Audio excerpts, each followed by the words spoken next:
এবার জাপানের এক বিজ্ঞানী মুসলিমদের রোজা নিয়ে গবেষণা করে হয়ে গেলেন নোবেল বিজয়ী। যে গবেষণায় তিনি প্রকাশ করেন মুসলমানদের 30টা রোজা রাখার ফলে তাদের দেহে কি কি পরিবর্তন আসে। উক্ত গবেষণায় তিনি আরো বলেন, যদি কোনো ব্যক্তি টানা 30 দিন রোজা রাখে তবে তার শরীরে থাকা ক্যান্সারের জীবাণু 90 থেকে 100% পর্যন্ত নির্মূল হয়ে যায়। এমনকি প্রতিনিয়ত রোজা রাখার ফলে আমাদের শরীরের মৃত কোষগুলো ঝরে গিয়ে নতুন কোষ সৃষ্টি হয়, যা আমাদের তারুণ্য বজায় রাখতে সাহায্য করে। এছাড়াও রোজা রাখার ফলে অসংখ্য ছোট বড় রোগবালাইয়ের হাত থেকে বেঁচে যায় মানব শরীর, এমনটাই প্রমাণ করেছে উক্ত জাপানি বিজ্ঞানী। জাপানি এই বিজ্ঞানীটির নাম ইয়োশিনোরি উসুমি, যে কিনা মূলত অটোফেজির উপর ভিত্তি করে চিকিৎসা বিজ্ঞানে নোবেল পুরস্কার পেয়েছে। আর তার নোবেল বিজয়ী গবেষণায় উল্লেখযোগ্যভাবে উঠে এসেছে রমজান মাস ও রোজা রাখার বিষয়টি। কারণ চিকিৎসা বিজ্ঞানের ভাষায় অটোফেজি এবং ইসলামের দিকে রোজা ভাষাগতভাবে আলাদা হলেও প্রকৃতি ও কাঠামোগতভাবে একই, যদিও এই বিষয়টি নিয়ে দ্বিমত রয়েছে কারো কারো মতে। কেউ কেউ মনে করেন উসুমির এই গবেষণাটি রোজাকে উল্লেখ করে নয়, বরং চিকিৎসা বিজ্ঞান প্রমাণ করেছেন। তাই আজকে আমরা এই ঘটনার প্রকৃত সত্যতা এবং রমাদান ও অটোফেজিয়ার মিল বন্ধন তুলে ধরবো আমাদের বিশেষ এই আয়োজনে।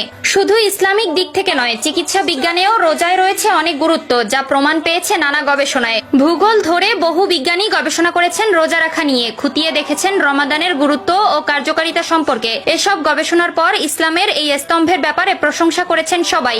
গবেষকরা জানিয়েছে রোজায় রয়েছে অনেক শারীরিক ও মানসিক উপকারিতা। তবে এসবের মধ্যে একজন গবেষক বা বিজ্ঞানী আছে যিনি রীতিমতো নোবেল পুরস্কার জিতে নিয়েছেন রোজার উপর গবেষণা করে। জাপানি বিজ্ঞানীর নাম ইয়োশিনোরি উসুমি। তিনি মূলত অটোফেজি বিষয়ে বিশেষজ্ঞ। 2016 সালে তার হাতে উঠে আসে চিকিৎসা বিজ্ঞানের নোবেল। এর পেছনে লুকিয়ে আছে রোজা রাখার উপর গবেষণা, এমনটাই দাবি করে আসছেন অনেকে। যদিও তার নোবেল পাওয়ার কারণ ছিল অটোফেজি কার্যকারিতা রহস্য উন্মোচনে অসামান্য অবদান রাখা, তবে অটোফেজি জড়িয়ে রয়েছে রোজা রাখার ব্যাপারটা। মূলত অটোফেজি শব্দটার অর্থ হচ্ছে আত্মভক্ষণ বা নিজেকে খেয়ে ফেলা। বিষয়টি শুনতে ভয়ানক শোনালেও আমাদের শরীরের জন্য খুবই উপকারী। অটোফেজি প্রক্রিয়াকে তুলনা করা যায় শহরের পরিচ্ছন্নতা কর্মীর সঙ্গে। আমাদের শরীরে অসংখ্য কোষ দিয়ে গঠিত। এসব কোষ নিয়মিত কাজ করে থাকে শরীর ঠিক রাখতে।